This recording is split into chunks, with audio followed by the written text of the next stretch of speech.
एक गरीब आदमी था। एक दिन वह राजा के पास गया और बोला, महाराज, मैं आपसे कर्ज मांगने आया हूँ। कृपा कर आप मुझे 5,000 रुपए दें। मैं 5 वर्ष के अंदर आपके रुपए वापस कर दूंगा। राजा ने उसकी बात पर विश्वास कर उसे 5,000 रुपए दे दिए। 5 वर्ष बीत जाने के बाद भी जब उस व्यक्ति ने राजा के 5,000 रुपए नहीं लौटाए, तब राजा को मजबूरन उसके घर जाना पड़ा। लेकिन वहां वह व्यक्ति नहीं मिला। जब भी राजा वहां जाता, बहाना बनाकर उसे वापस भेज दिया जाता। एक दिन फिर राजा उस व्यक्ति के घर गया। वहां और कोई तो नहीं दिखा, एक छोटी लड़की बैठी थी। राजा ने उसी से पूछा, तुम्हारे पिताजी कहाँ हैं? लड़की बोली, पिताजी स्वर्ग का पानी रोकने गए हैं। राजा ने फिर पूछा, तुम्हारा भाई कहाँ है? लड़की बोली, बिना झगड़ा के झगड़ा करने गए हैं।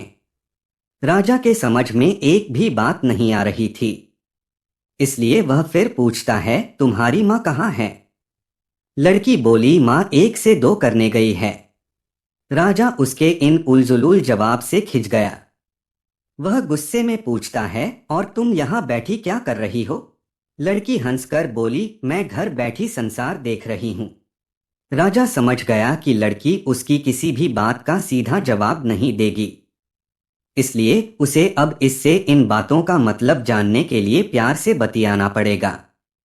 राजा ने चेहरे पर प्यार से मुस्कान लाकर पूछा, बेटी, तुमने जो अभी अभी मेरे सवालों के जवाब दिए, उनका मतलब क्या है? मैं तुम्हारी एक भी बात का मतलब नहीं समझ सका। तुम मुझे सीधे सीधे उनका मतलब समझाओ। लड़की ने भी मुस्कराकर पूछा, अगर मैं सभी बातों का मतलब समझा दूं तो आप मुझे क्या देंगे? राजा के मन में सारी बातों को जानने की तीव्र उत्कंठा थी। वह बोला, जो मांगोगी वही दूंगा। तब लड़की बोली, आप मेरे पिताजी का सारा कर्ज माफ कर देंगे तो मैं आपको सारी बातों का अर्थ बता दूंगी। राजा ने कहा, ठीक है, मैं तुम्हारे पिताजी का सारा कर्ज माफ कर दूंगा। अब तो सारी बातों का अर्थ समझा दो। लड़की बोली, महाराज, आज मैं आपको सारी बातों का अर्थ नहीं समझा सकती। कृपा कर आप कल आए, कल मैं जरूर बता दूंगी। राजा अगले दिन फिर उस व्यक्ति के घर गया। आज वहां सभी लोग मौजूद थे। वह आदमी, उसकी पत्नी, बेटा और उसकी बेटी भी। राजा को देखते ही लड़की पूछी, महाराज, आपको अपना वचन याद है ना? राजा बोला, हाँ, मुझे याद है। तुम अगर सारी बातों का अर्थ बता दो तो मैं तुम्हारे पिताजी का सारा कर्ज माफ कर दूंगा। लड़की बोली, सबसे पहले मैंने यह कहा था कि पिताजी स्वर्ग का पानी रोकने गए हैं। इसका मतलब था कि वर्षा हो रही थी और हमारे घर की छत से पानी टपक रहा था। पिताजी पानी रोकने के लिए छत पर छा बना रहे थे। यानी वर्षा का पानी आसमान से ही गिरता है, और हम लोग तो यही मानते हैं कि आसमान में ही स्वर्ग है। बस पहली बात का अर्थ यही है। दूसरी बात मैंने कही थी कि भैया बिना झगड़ा के झगड़ा करने गए हैं। इसका मतलब था कि वे रेंगनी के कांटे को काटने गए थे। अगर कोई भी रेंगनी के कांटे को काटेगा तो उसके शरीर में जहां तहां कांटा गड़ ही जाएगा, यानी झगड़ा नहीं करने पर भी झगड़ा होगा और शरीर पर खरोंचें आएंगी। राजा उसकी बातों से सहमत हो गया। वह मन ही मन उसकी चतुराई की प्रशंसा करने लगा। उसने उत्सुकता के साथ पूछा, और तीसरी चौथी बात का मतलब क्या है बेटी? लड़की बोली, महाराज, तीसरी बात मैंने कही थी कि माँ 1 से 2 करने गई है।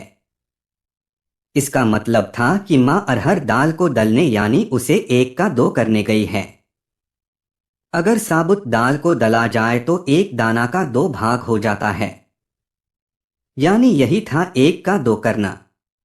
रही चौथी बात, तो उस समय मैं भात बना रही थी और उसमें से एक चावल निकाल कर देख रही थी कि भात पूरी तरह पका है कि नहीं। इसका मतलब है कि मैं एक चावल देखकर ही जान जाती कि पूरा चावल पका है कि नहीं। अर्थात चावल के संसार को मैं घर बैठी देख रही थी। यह कहकर लड़की चुप हो गई। राजा सारी बातों का अर्थ जान चुका था। उसे लड़की की बुद्धिमानी भरी बातों ने आश्चर्य में डाल दिया था। फिर राजा ने कहा, बेटी तुम तो बहुत चतुर हो, पर एक बात समझ में नहीं आई कि यह सारी बातें तो तुम मुझे कल भी बता सकती थी, फिर तुमने मुझे आज क्यों बुलाया? लड़की हंसकर बोली, मैं तो बता ही चुकी हूं कि कल जब आप आए थे तो मैं भात बना रही थी। अगर मैं आपको अपनी बातों का मतलब समझाने लगती तो भात गीला हो जाता या जल जाता, तो माँ मुझे जरूर पीटती। फिर घर में कल कोई भी नहीं था। अगर मैं इनको बताती कि आपने कर्ज माफ कर दिया है तो ये मेरी बात का विश्वास नहीं करते। आज स्वयं आपके मुंह से सुनकर कि आपने कर्ज माफ कर दिया है, जहां इन्हें इसका विश्वास हो जाएगा वहीं खुशी भी होगी। राजा लड़की की बात सुनकर बहुत ही प्रसन्न हुआ। उसने अपने गले से मोतियों की माला निकाल उसे देते हुए कहा, बेटी यह लो अपनी चतुराई का पुरस्कार। तुम्हारे पिताजी का कर्ज तो मैं माफ कर ही चुका हूं। अब तुम्हें या तुम्हारे घर वालों को मुझसे बहाना नहीं बनाना पड़ेगा। अब तुम लोग निश्चिंत होकर रहो। अगर फिर कभी किसी चीज की जरूरत हो तो बेझिझक होकर मुझसे कहना।